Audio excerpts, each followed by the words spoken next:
a great pleasure to join all you guys. I have been following since morning, and I must say that as a trainer, if I were to relocate to Europe, and I still have my same job of training scientists on how to communicate, I would be redundant without without sounding like I'm flattering you. I have been to very many scientific conferences, but I am literally having the time of my life. I am enjoying this. I can't even pull away from the screen. You guys are all great communicators, having fun while at it and using very simple language. So congratulations to all of us. The work that you guys are doing and stand for is of great importance to Europe and to the entire world. And you're communicating that in a very understandable way. So I am enjoying that, and it's a pleasure to be a part of this conversation. My name is Patricia Nanteza, like Adam has introduced me. I am joining you from Nairobi, Kenya, and I work as the Associate Director for Africa and for training, and I am also the founder of Science Stories Africa. Science Stories Africa is a platform that I founded because I realized there was a lack of African voices in international spaces like these. Also, the African story was lacking. People didn't know of the fabulous intelligence that is happening on our continent. So I started Science Stories Africa to train scientists on how to use storytelling as a medium of communication so that they can tell their innovations to people out there, first of all, their immediate communities in Africa, and then to the entire world, so that one day when you're holding the second WePlanet conference next year, and you're thinking, whom can we invite from Africa? Who is doing work on GMOs? We have a repository that you would, just click on it and easily find people who are doing fabulous work. So that's what I do. I train, I communicate, I advocate for science and evidence to have a space to have a table at the policy making table, and for African science to also be had in spaces like these. So today my talk is about GMOs, biotechnology, and Africa, and I would like to just start by putting this out there and saying that it has been said, and it is true, that Africa has the biggest potential to benefit from biotech crop adoption because of the immense problems relating to poverty and malnutrition on the continent. I like that we have very many advocates in the room. Ida, I hope I've said Ida. Ida did a great job of representing the global south where Africa is. And I like that she almost intimately understands what our challenges are, because while you people in the West are talking about precision agriculture, one time I was at I was in Iowa, and I saw the tractors that you guys are now using. Actually, you're moving beyond tractors to precision agriculture, spraying that particular weed that you want to spray so that you leave everything else intact. And we are still using hose. We are still using pangas. I have an American friend, he doesn't even know what a panga is. He asked me, what is a panga, Patricia? I'm like, you don't know a panga? So that is where Africa is still in terms of agriculture. So if we took on this technology, we stand to get the biggest benefits from it. When I was a little girl, I used to sweep. I used to like sweeping the compound. I don't know what a compound is called in Europe. Maybe the lawn, something like that. And I used to like sweeping the compound after it has rained, because it would be so messy. There are leaves all over the place and little branches. And then my mom would say, "Oh, you're such a very good sweeper." Yeah, and that was only because I was sweeping a very dirty compound. So it was evident immediately after the sweeping has been done, you can see that someone has done a great job. That is where Africa is. If we were to adopt this technology, if we were to adopt all the technologies that are out there, it would be evident the shift in productivity, the shift in nutrition, the shift in income. It would be so immense. And that is what I am here to talk to you about. I would like to skip this slide because I realize we have so many supporters in the room. I don't want to make anyone feel uncomfortable. And I would like to start with the end in mind. At the end of this conversation, there is something that I would like for you in the room to do for us. And let me start with that so that as I speak, you have my call to action in mind. Adam, may you please play this video?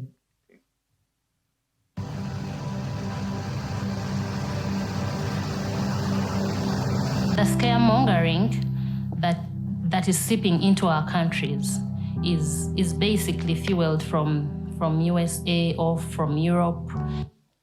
And I sort of understand like where they are coming from. They are speaking from their own point of view. I hear in France they have very little pretty gardens, and then they can walk around and pick out weeds. You wake up on a bright Saturday morning and then you put on your pretty purple gloves, and then you go and you're picking all this manure and taking pictures and posting on Facebook. They are saying everyone should have a little pretty garden where they're not using any modern seeds. They should farm the way their grandparents farmed. And they're saying that because for them, gardening is a hobby. That is not farming in Africa or in Uganda. We farm to get food. We farm to get an income. And this is our livelihood. It's not like some sort of hobby. My message to people in the US and Europe is please realize the extent of your decisions. It doesn't stop with you. It goes all the way to all continents of the world.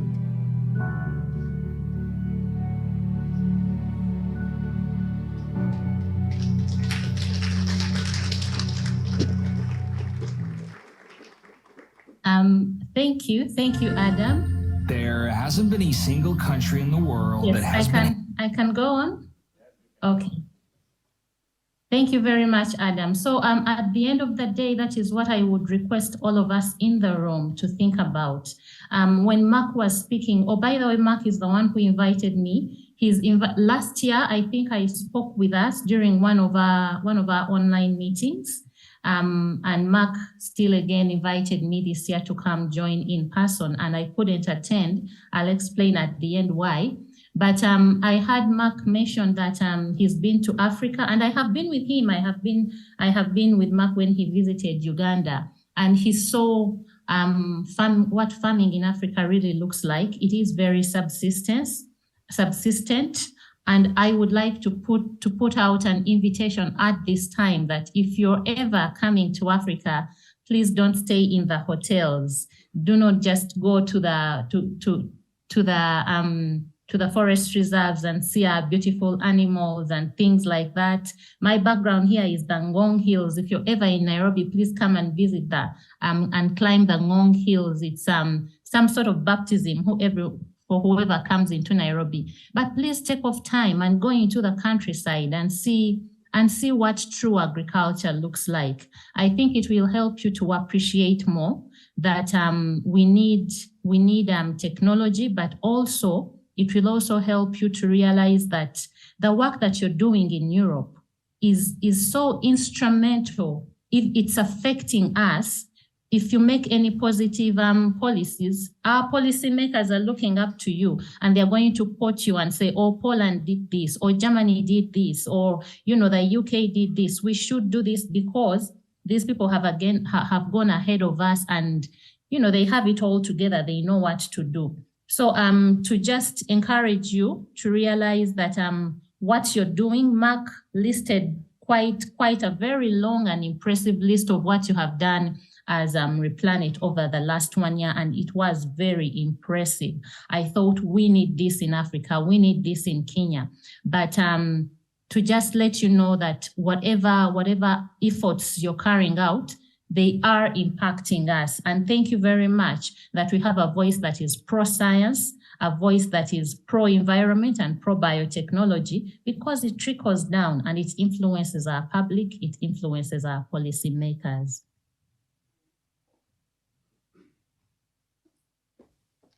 So these are the countries currently in Africa that are cultivating GMOs.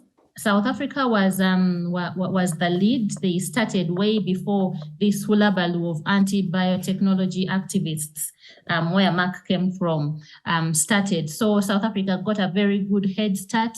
They have maize, they have cotton, and they have soya. And Swaziland has BT cotton. Sudan has BT cotton. They're almost at 100% adoption. Nigeria very recently adopted BT cotton and BT cowpea. We are very excited about BT cowpea because it is the first food crop outside South Africa to be adopted in Africa, a GMO food crop. And then Kenya has also adopted BT cotton. These are how many countries? 1, 2, 3, 4, 5, 6 countries on a continent that has 52 countries. So we are doing very bad at that. But also, when you look at the list of crops that are being adopted, they're all commercial. They're all commercial, and in some countries, the maize is even used for animal feed. And yet we have a continent that is going to bed hungry. We have the hugest number of hungry people on the African continent. But see, we only have one food crop that is being adopted. And all this is because of fear-mongering. And I will go into detail later on that. So the topic that I was given today was how can Africa speak for herself, but also how does the West influence the choices that we make? And there are 4 ways in which the West influences Africa when it comes to adoption of biotechnology. First and foremost, international policies like the Cartagena Protocol on biodiversity, which is prohibitive and promotes fear of the technology. I will go into detail later. Spreading information whose sole purpose is fear-mongering. We all know about Gail Seralini's paper and Matthew Schnur. More details coming up. Then the West funds NGOs which resist the adoption of GMOs through their outreach and policy campaigns. And there is also the ever-hanging threat of Europe will stop importing our crops if we adopt GMOs. And this is very interesting because you realize that if most of the work taking place most of the research taking place in our countries that is on food crops, it is food that most of you do not eat. I cannot see the room, but Adam, I would like you to help me relay what's happening in the room. How many of us have ever eaten cassava? Just by a show of hands. 6, 7, 10 people out of 10, so okay, maybe 10 people out of like how many? 60. Out of 60. And did you eat that cassava while you were in your home country, or you had traveled? The boiled or fried cassava that we eat. Who traveled? Just one. It was travel. Most it's people not were something traveling. you would ordinarily eat at home. And So how not many at of home. us have eaten green bananas, the matoke that is cooked, not the dessert? 6, 7, 8. 6, 7, 8. And I'm sure all those also ate matoke while they were traveling. Most probably they were traveling in East Africa or in Uganda or Tanzania. So these are the crops that we are working on when it comes to genetic modification. And Europe is saying, if you take on modification of matoke, we are not going to buy your capsicum, your pepper. We are not going to buy your flowers. For goodness' sake, we are not even working on the crops that we export to your markets. So this is really a clear example of bullying. So I'd like to go back to my list and give some bit of detail on how the international policies keep us from adopting what our communities need. And I've talked about the Cartagena Protocol on biodiversity. This protocol was adopted, I think, in 2000. And one of the clauses there is they call GMOs living modified organisms. That is scary to anyone. You don't, even scientists, I'm sure, it would scare them. Why are you modifying our food?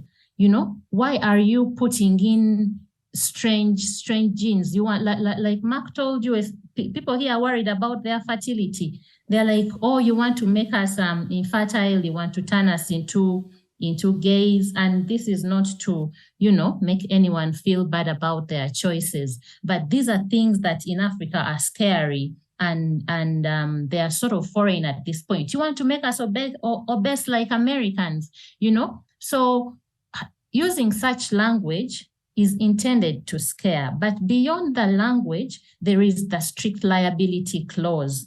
The strict liability clause basically states that if anyone eats a GM crop and they get any repercussion, the funder, the researcher, everyone, the entire line is culpable. So if I eat a GM banana and my stomach starts rumbling, I am going to go after everyone who created that banana. Yet I could also eat a non-GMO banana, or for whatever reason, and my stomach will rumble. So what this is doing is that it spreads fear. You cannot go out there and do your very best to save humanity, feed humanity better, if you know that anything that is related to your food or not, if anyone gets negative repercussions, you're going to be arraigned before a court of law. This strict liability clause was adopted in Tanzania. The GMO activists in Uganda pushed, and they finally succeeded at introducing it. We did not have it in our bill, but as you may find out later, the bill in Uganda is yet to be signed. We don't have a law that legalizes GM, but the GM activists managed to sneak in this strict liability clause. And one of the other things that the Cartagena Protocol also advocates for is that it requires fencing off GM crop trial sites. Like you can see on my right on the screen, this is a trial site in Kawanda. I used to work in Kawanda. You cannot enter. It is fenced off, and there are armed security men. So tell me how, if you as an ordinary citizen, you came and saw food being grown under such circumstances, you would immediately imagine that something is wrong. When you're entering in there, they make you wear all sorts of gowns and sanitize and things like that. Of course, it's important because this is work that is under research. I'm talking about the hygiene, not the fencing. But there is an armed guard. There is a fence, and all this is intended to scare people. So that is the number. That is one way in which we are being influenced by getting us to sign up to such protocols that have scary or limiting clauses within them. And I talked about the funding, that another way the West influences our choices is funding NGOs which resist GM adoption through advocacy campaigns. And I would like to give it to the GM activists. They have done a fabulous job because they have held us ransom. In Uganda, we have been talking about the bill since 2012. And the EU and most of these organizations are from Europe that fund local organizations. Of course, when these people form consortiums, they are not going to form consortiums as the Swedish embassy or as the Netherlands embassy. No, they're going to come and create local consortiums, but the funding comes from Europe. So in 2012 and beyond, they formed an alliance that was led by Action Aid. Action Aid is headquartered in UK. There is Caritas. Caritas is a Catholic relief organization. I don't know where they get most of their funding from. The Food Rights Alliance. There is something called PELAM, East and Southern African Farmers Federation, ProBQ, Accord, NAPE. They come up with all sorts of acronyms. And they went ahead and recruited academicians. They recruited Catholic priests. And we all know that even though they're called evangelicals, although it's spreading like wildfire on the African continent, the Catholic Church still has, the greatest number of followers. And apologies to all Catholics in the room. Catholics rarely question what the priest says. So if the priest says GMOs are bad, that is an entire congregation swayed. They got policy makers and they rallied. They did a great job of going to farmers' fields and showing off Gail Seralini pictures of the rats that has tumors. Actually, that is all they used to move around in communities, telling them, if you eat that GMO, see what is going to happen to you. And most of their funding came from Greenpeace International, Friends of the Earth International, which is headquartered in Amsterdam, the Norwegian Embassy, the Danish Foreign Danida, UK Soil Association, the Norwegian Institute of Gynecology, the Swedish Embassy, HIVOS and Noviba from Netherlands. There is funding from Belgium, from Germany. Again, UK is showing up, and SNV from the Netherlands. I have a very personal story about SNV to share. I was at an exhibition when I was still working in Uganda. I had gone to exhibit what we are doing in GM Matoke, the vitamin enhancement, and the BXW, the banana Thansamonas resistant matoke. So I'm seated there at my stall waiting for people to come, telling them, you know, this work is taking place, and if you got the bill, very soon farmers are going to get a banana variety that is resistant to BXW. And right next to me was a stall that was manned by people from SNV. They do great work. They do biogas. They do a lot of work helping farmers. And then this guy, because it's their policy that they are anti-GMO, he took it upon himself to come and scream at me and tell me, take away your bananas from our country. Those are white man things. Take them away from here. You're not going to turn us into gays. But because there was a small crowd around me, and I was in a tent that had other GM exhibitors, the guy was quite animated, you know, shouting, throwing his hands in the air. I thought he was going to hit me, and then my colleagues pulled him aside. So that is how passionate these activists are.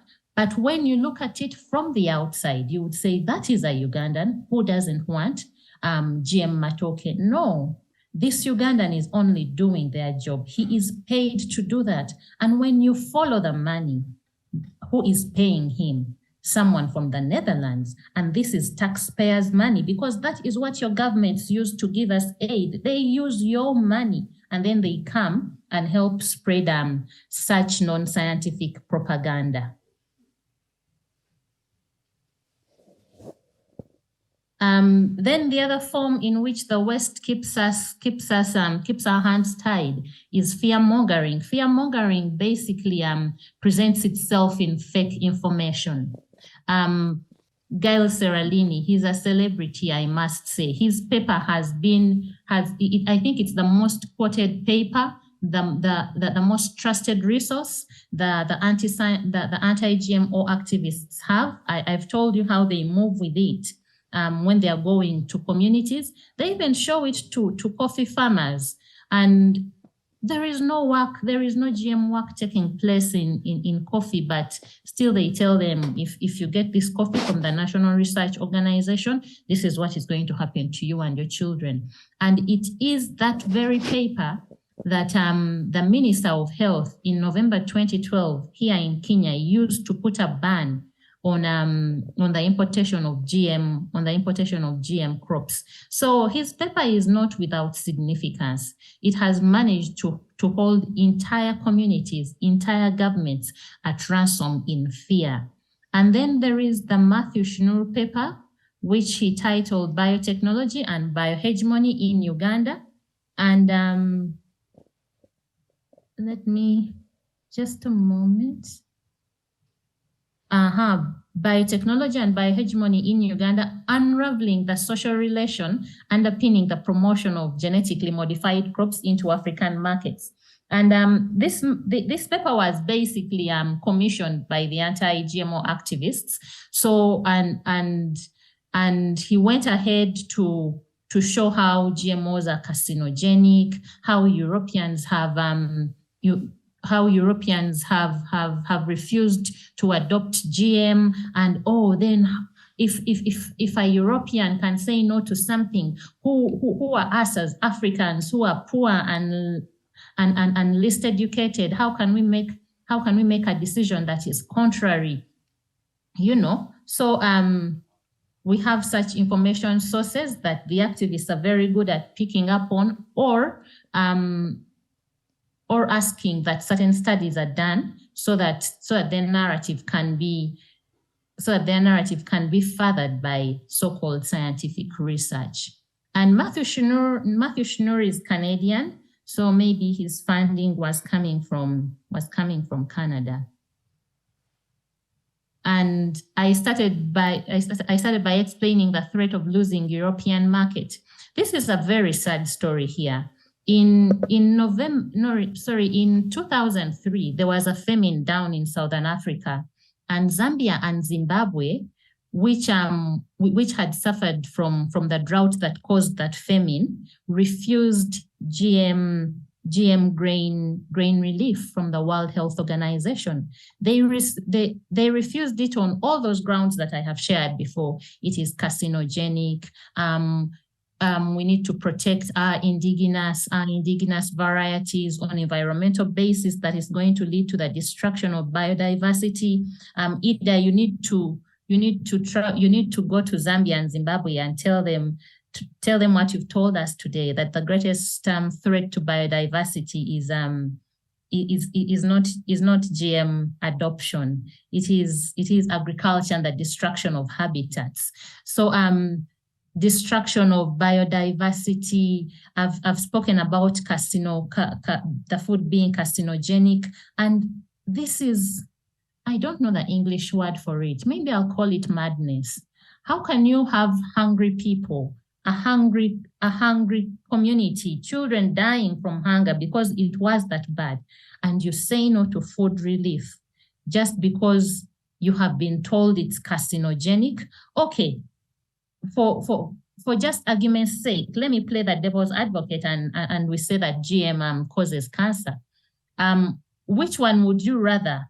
To get cancer, which is not even a given in, let's say, 20, 30 years, or to die immediately? But we are being forced to make such choices between death and death, and it's because of fear-mongering. But there was also another issue that people who are pushing for the refusal of this food cited, the issue of protecting biodiversity and preventing the risk of contamination. That if people take this food, they are going to be tempted to plant these seeds.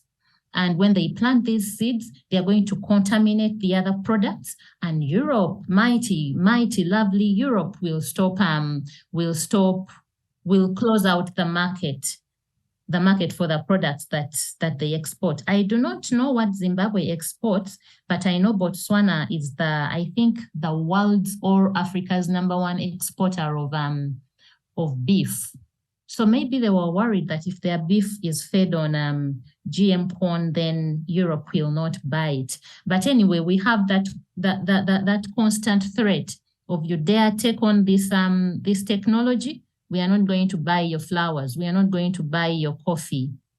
So those are the 3 ways in which the West keeps us at ransom, in fear of adopting this technology.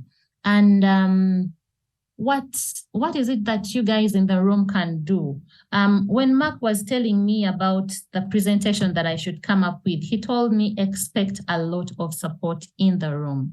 And listening to the previous speakers, I realized that the Global South has a lot of support, because you are not coming at this from an emotional perspective, but you're coming at this from a point of science, of evidence, and empathy. I felt a lot of empathy when I was listening to most of you, because you understand. I was so happy when I heard Ida talk about productivity equals more man hours in the Global South. And this is true, that drudgery that is our agriculture.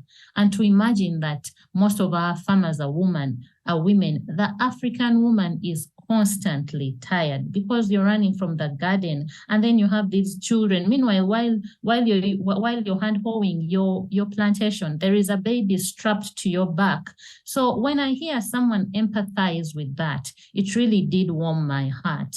So what is it that the 60 of us or so in the room can do? as WePlanet to help change the narrative globally. First of all, I would like for us to realize that you are gatekeepers. And while you may be European gatekeepers, I've told you we look a lot to the West. So while you're gatekeeping and holding your governments, to account, without knowing, you're also helping our governments make the right decision. I loved the We Love Jeans campaign, I think. I saw that on Twitter the other year. Mark mentioned it as some of the work that you have done. And it's the work that you're doing, trying to move European governments to accept gene editing, is very heartwarming for me as an African in the research world, because I know that when we go to our policymakers, we are going to say, oh, have you seen what UK is doing? They are not regulating genetically engineered products as GMOs because of ABCD. Have you seen what is happening in Germany? How about France? Have you seen what's happening in Argentina? How about the US? Did you see what Russia does? So by being gatekeepers in your community, holding your communities to account to make evidence-based decisions, you are being an agent of change for the global South. So you're doing very great work. Secondly, by putting out more positive content. Today, we live in a global world. When I go onto Twitter, I don't see only things from Uganda or from Nairobi. I see information from all over the world. So continue doing what you're doing. Put out that content. Put it on Twitter, on LinkedIn, in your own local newspapers. It doesn't matter. We are now a global world, and it will trickle down to the rest of us. And there is more negative information about biotechnology. So the more information we put out there, the better. That way we are slowly, one story at a time, one post at a time, one picture at a time, we are depolarizing the conversation around biotechnology. And give carefully. I have been exposed more to American communities, because I've been working with the Alliance for Science, and we're headquartered in the US, not very much to Europe.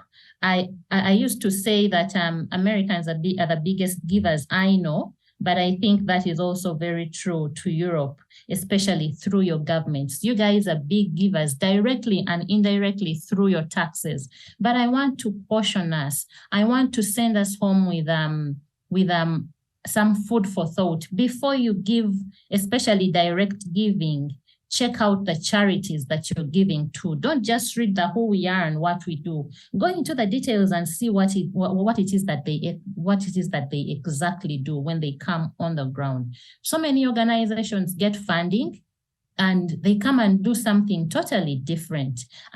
So check out the charities that you give to and make sure that the charities you give to stand and support the values that you also espouse. And call out your African counterparts. There is a very good example of Action Aid UK. Action Aid Uganda was leading the coalition of anti-GM activists, like I mentioned. They had the biggest budget, and they were doling out money to all these other people in the consortium. But when Action Aid UK learned about this, they took on their Ugandan counterparts to task, and they told them, this is something that I picked from that 2015 story.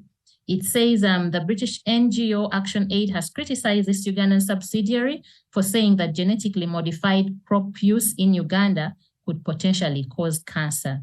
Action Aid in Uganda should not have told farmers that GM technology could potentially cause cancer, the London-based agency said. I could be wrong, but I stand to be corrected by Mark if he's in the room.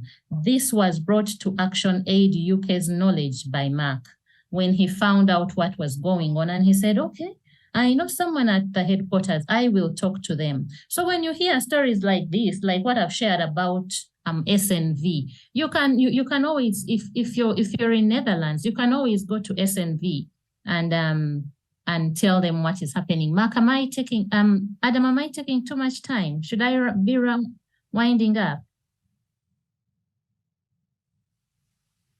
Okay. Oh, sure. Thank you.